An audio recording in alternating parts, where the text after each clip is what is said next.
नमस्कार, मी सुवर्ण होम किचनमध्ये तुमचं परत एकदा अगदी मनापासून स्वागत। सगळ्या सबस्क्रायबरचे धन्यवाद, सगळ्या व्ह्यूअर्सचे मनापासून आभार। आज आपण खूप छान अशी रेसिपी बघणार आहोत। आजची रेसिपी ही पारंपरिक तर आहेच, पण आजची रेसिपी ही खूप हेल्दी आहे, खूप चांगली आहे, जी आता खास करून नाही बनवत कोणी। तर बघा, अगदी सोपी आहे। मी माझी पुढे जाऊन सातूच्या पिठाची आठवण पण खूप सुंदर आहे, ती पण तुम्हाला सांगणार आहे। तर बघा, त्यासाठी मी आपण जे पोळ्यांसाठी गहू वापरतो ना, तेच मी 1 किलो गहू घेतलेले आहेत। आता हे गहू आपल्याला 2 ते 3 पाण्याने पहिले स्वच्छ धुवून घ्यायचे आहेत। स्वच्छ धुवून घेतलेले आहेत। आता काय करायचं, आपल्याला हे 15 मिनिटांसाठी छान पाण्यात भिजू द्यायचे आहेत। सातूच्या पिठाचे ना खूप फायदे आहेत आणि सातूचं पीठ खूप वेगवेगळ्या प्रकारे खाल्लंही जातं। बघा, आता आपल्याला हे 10 ते 15 मिनिटांसाठी छान भिजू द्यायचे आहेत। आता बघा, 15-20 मिनिटं झालेले आहेत। गहू आपले भिजलेले आहेत, खूप नाही भिजत, पण थोडेसे असे छान भिजलेले आहेत। बघा, या पद्धतीने थोडेसे फुगलेले आहेत। आता आपल्याला काय करायचं आहे, हे गहू चाळणीवर पाणी सगळं काढून चाळणीने नितरून घ्यायचे आहेत। आता बघा, पूर्ण मी गहू चाळणीवर, रोळीवर, कशावरही तुम्ही काढून घ्यायचे आहेत आणि एक 5 मिनिटं आपल्याला हे पाणी आता नितरू द्यायचं आहे। या पद्धतीने सगळं पाणी काढून घ्यायचं आहे। पाणी काढताना काय करा, अशी थोडीशी चाळणी तिरकी ठेवा। बघा, या पद्धतीने, म्हणजे पाणी पूर्ण नितरून जाईल। तुम्ही जर असं सरळ ठेवलं ना, तर पाणी पूर्ण नितरत नाही। तर काय करायचे, थोडीशी चाळणी, रोळी आपल्याला तिरकी ठेवायची आहे या पद्धतीने, म्हणजे बघा पूर्ण पाणी निघून जातं। एक कपडा घ्यायचा आहे। बघा, कपड्याचा कलर जाणार नाही असा कपडा घ्या, कुठलाही तुम्ही कॉटनचा कपडा घ्यायचा आहे। आता बघा, या पद्धतीने काय करायचं आहे, आपल्याला एक अशी गाठोडं करायचं आहे, पॅक असं करायचं आहे। आणि काय करायचं आहे, त्या पातेल्यात वगैरे आपल्याला हे असं 15 मिनिटांसाठी बघा या पद्धतीने असं झाकून ठेवायचं आहे। आता बघा, 15 ते 20 मिनिटं झालेले आहेत आपले गहू। बघूया आपण छान वाळलेत की नाही। इथे जर तुमचे गहू थोडेसे जर ओले असतील ना, तर तुम्ही परत 5-10 मिनिटांसाठी ठेवू शकता। पण बघा, तशी काही गरज वाटत नाहीये, खूप ओले पण नाहीये आणि खूप कोरडे पण झालेले नाहीये। गहू छान असे थोडेसे फुगलेले पण आहे आणि कोरडे पण झालेले आहेत। असेच गहू आपल्याला हवे आहेत। बघा, अजिबात ओले लागत नाहीये, हाताला पाणी अजिबात लागत नाहीये, खूप छान असे गहू भिजलेले आहेत। आता आपल्याला काय करायचं आहे, हे गहू छान असे भाजून घ्यायचे, खमंग असे। आता मी काय केलंय, इथे जाड बुडाची लोखंडी कढई घेतलेली आहे। आपले गहू खूप छान फुगले आहेत, खूप छान म्हणजे भिजलेले आहेत। बघा, मस्त असे गहू फुगले आहेत। आता आपल्याला काय करायचंय, मीडियम गॅसवर ते गहू खमंग होईपर्यंत भाजायचे। थोडे थोडे करून भाजा, म्हणजे मग गहू छान भाजले जातात। जितके गहू आपण खमंग भाजू ना, तितकं आपलं सातूचं पीठ खायला रुचकर लागतं। सातूच्या पिठाचे खाण्याचे अनेक फायदे आहेत। जे तुमच्या घरात जर कोणी ज्येष्ठ नागरिक असतील ना, तर ते तुम्हाला सांगतील की सातूचं पीठ खाण्याचे किती फायदे आहेत। मी तर सांगतेच आहे, पण त्याचं महत्त्व तुम्हाला ते सांगतील। एक तर सातूचं पीठ जे आहे ना, शरीराला खूप थंडावा देतं, म्हणून खास करून ते उन्हाळ्यात खाल्लं जातं। पण हल्ली जिमला जे जातात ना, ते रोज सातूचं पिठाचं सरबत पितात। सातूच्या पिठाची आणि माझ्याशी एक वेगळी अटॅचमेंट आहे, ती म्हणजे लहानपणीची। आम्ही लहानपणी ना सुट्टीत मामाकडे जायचो, तर आम्ही जवळजवळ 10 ते 15 मुलं मुली एकत्र यायचो। खूप छान ते दिवस होते। ही एक माझी नुसतं पीठ नाही, तर हे माझी आठवण आहे, खूप सुंदर आठवण आहे माझी मामाकडची। दर एप्रिल मेच्या सुट्ट्या लागल्या की आम्ही 2-2, 3-3 महिने मामाकडे राहायचो। 4 वाजले की मामी आम्हाला सातूच्या पिठाचा खाऊ द्यायच्या, गुळ कालवून। पण मग ते 4 वाजायचे, आम्ही इतकी वाट बघायचो, कारण हे सातूचं पीठ आम्हाला खायला मिळायचं। आणि माझ्या मामी खूप सुंदर सातूचं पीठ बनवतात। आजही ती चव माझ्या, म्हणजे सातूचं पीठ म्हटलं की मला ती आठवण येते। आजही डोळे भरून येतात, सगळ्या आठवणी जाग्या होतात। खूप सुंदर दिवस होते ते। लहानपण खूप सुंदर असतं खरंच, आणि मामाच्या गावाला म्हटलं की अजून सुंदर। बघा, कलर पण बदललेला आहे आणि खूप खमंग असा लगेच तुम्हाला आवाज पण येत असेल भाजताना।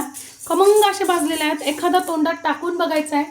खूप खुसखुशीत लागतो अगदी गहू भाजलेला, खमंग लागतो. आणि फक्त हीच एक मेहनत आहे, आपल्याला खमंग असे गहू भाजून घ्यावे लागतात. तर बघा, आपल्याला जर ही मेहनत घ्यायची नसेल ना, तर तुम्ही हल्ली फक्त थोड्या वेळ भिजवून आणि आपण जसं सांगितलं आहे तसे ओलवून घेणं म्हणतात त्याला. पूर्वी हे गहू जे आहेत ना, हे असे कांडून पण घ्यायचे, म्हणजे त्याचं साल काढून घ्यायचे. पण पूर्वी कसं उखळात ते छान त्याचं साल निघायचं, मुसळा आणि उखळ असायचं, तर त्या उखळामध्ये छान त्याचं साल निघून जायचं. पण आता काय होतं, हल्ली आपल्याकडे उखळ नाही आणि मिक्सरला करायला गेलं तर काय होतं, त्याच्यात गहू बारीक होऊन जातात किंवा तुटतात मग गहू. तर बघा, या पद्धतीने जर केलं, गव्हाचं साल काढायची पण काही गरज नाही. मस्त असे खमंग गहू भाजून घ्यायचे. गव्हाचं साल नाही काढलं तरी चालतं, कारण आपल्याला त्यातनं भरपूर अशा प्रमाणात फायबर मिळत असतं. तर बघा, मी म्हटले तशी हल्ली मेहनत घ्यायची तुम्हाला गरज नाही. कारण हल्ली भट्टीवर जर तुम्ही गेले ना, तर तुमच्याकडे ज्या फुटाण्याच्या वगैरे जवळपास भट्टी असेल ना, तर ते पण तुम्हाला भाजून देतात हल्ली. छान ते पण खमंग असं भाजले जातात. म्हणजे तुम्हाला ही भाजण्याची मेहनत घ्यायची पण अजिबात गरज नाही. बघा, मस्त असे आपले गहू भाजणं झालेले आहेत. आता काढून घ्यायचे. मी ते 1 किलो गहू घेतलेले आहेत, तर अर्धा किलो डाळ्या घेतलेल्या आहेत. तुम्ही इथे पावशेर डाळ्या घेऊ शकता, 300 ग्रॅम, तुम्हाला जितके हवे तितके तुम्ही. किंवा मग 1 किलो गहू घेतले तर तुम्ही 1 किलो डाळ्या सुद्धा घेऊ शकता. त्याने अजून जास्ती खमंग रुचकर असं पीठ आपलं तयार होतं. खायला खूप सुंदर लागतं मग. आणि इथे तुम्ही हरभऱ्याची डाळ पण घेऊ शकता. फक्त ती काय करायचं आहे, स्वच्छ पुसून घ्यायची आपल्याला. आणि मग नंतर छान आपण गहू कसे भाजून घेतले तसे खमंग ती डाळ पण भाजून घ्यायची आहे, म्हणजे ती पण चालते. पण हरभऱ्याच्या डाळीने हल्ली बहुतेक जणांना त्रास होतो. जर ह्या डाळ्या घेतल्या तर पीठ अधिक जास्ती सुंदर रुचकर लागतं खायला, म्हणून मी आज डाळ्या घेते. डाळ्या आपल्याला खूप नाही भाजायच्या आहेत, थोड्याशा आपण ह्या डाळ्या गरम करून घेतलेल्या आहेत. थोडे कढई गरमच आहे बघा, त्यात मी टाकून घेतलेल्या आहे.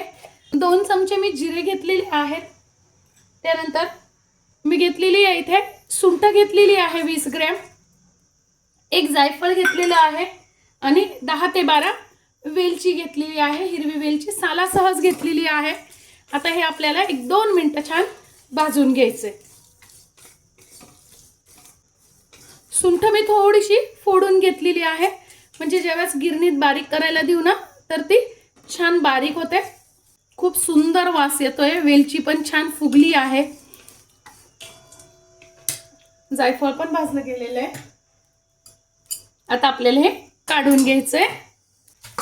आता सुंठ आणि वेलची ते भाजले ना, जिरे वगैरे, ते पण मी यावरच टाकून घेतलेलं आहे. आता हे डाळ्या, गहू, सुंठ, वेलची, जायफळ हे सगळं आपल्याला छान मिक्स करून घ्यायचंय बघा, या पद्धतीने. आणि आता हे पूर्णपणे गार होऊ द्यायचं आहे आणि गिरणीत ना अगदी बारीक दळून आणायचं आहे. तर थोड्या प्रमाणात करणार असाल ना, तर तुम्ही घरी मिक्सरवर पण करू शकता, पण पीठ चाळायच्या गाळणीने ते छान गाळून घ्यायचंय. बघा, इतकं सुंदर खमंग असं आपलं सातूचं पीठ तयार झालेलं आहे. वास तर इतका फ्रेंड्स सुंदर येतोय ना, मला तर असं झालंय कधी एकदा खाईल. मला खूप आवडतं आणि मला ज्या पद्धतीने आवडतं ना, ती पद्धत मी तुम्हाला दाखवणार आहे. मला गुळात कालवलेलं आवडतं. याचं थालपीठ खूप सुंदर होतं, धिरडे खूप सुंदर होता, स्टफचा पराठा छान होतो. असाही पराठा आपण साधा पराठा करतो ना, तो पराठाही खूप छान होतो. लाडू खूप सुंदर होतात, ते पण खूप सुंदर होतात. तुम्हाला माझ्याकडनं कुठली सातूच्या पिठाची रेसिपी बघायला आवडेल, मला नक्की सांगा. पोहे खायच्या चमच्याने मी 2 चमचे गुळ घेतलेला आहे. आता आपल्याला काय करायचंय, गुळात पाणी घालून घ्यायचंय. गुळ या पद्धतीने आपल्याला पाण्यात विरघळून घ्यायचंय पूर्ण. पाणी मी थंड घेतलेलं आहे. भाजीचा जो चमचा आहे ना, त्या चमच्याने घेतलेले आहे 2 चमचे. वा, आता हे आपल्याला असं कालवायचं आहे. तुम्ही हे दुधातही खाऊ शकता. आता या गाठी गुठळ्या आपल्याला पूर्ण असे छान मिक्स करून घ्यायचंय. लगेच मिक्स होतं, कारण आपण खमंग असं भाजलेलं असतं ना, ते असं छान मिक्स करून घ्यायचंय. आणि आता हे असंच आपल्याला खायचंय. तुम्ही या ठिकाणी दुधात पण करू शकतात, पाण्यात पण करू शकतात आणि गुळाच्या ऐवजी साखर पण वापरू शकतात. आजची भाजी पारंपरिक सुंदर अशी सातूच्या पिठाची, पौष्टिक खूप जास्ती. व्हिडिओ तुम्हाला कशी वाटली कमेंट्समध्ये नक्की सांगा आणि या पद्धतीने पीठ करून बघा. चॅनलवर नवीन असाल तर चॅनलला लाईक, सबस्क्राईब आणि शेअर करा. धन्यवाद.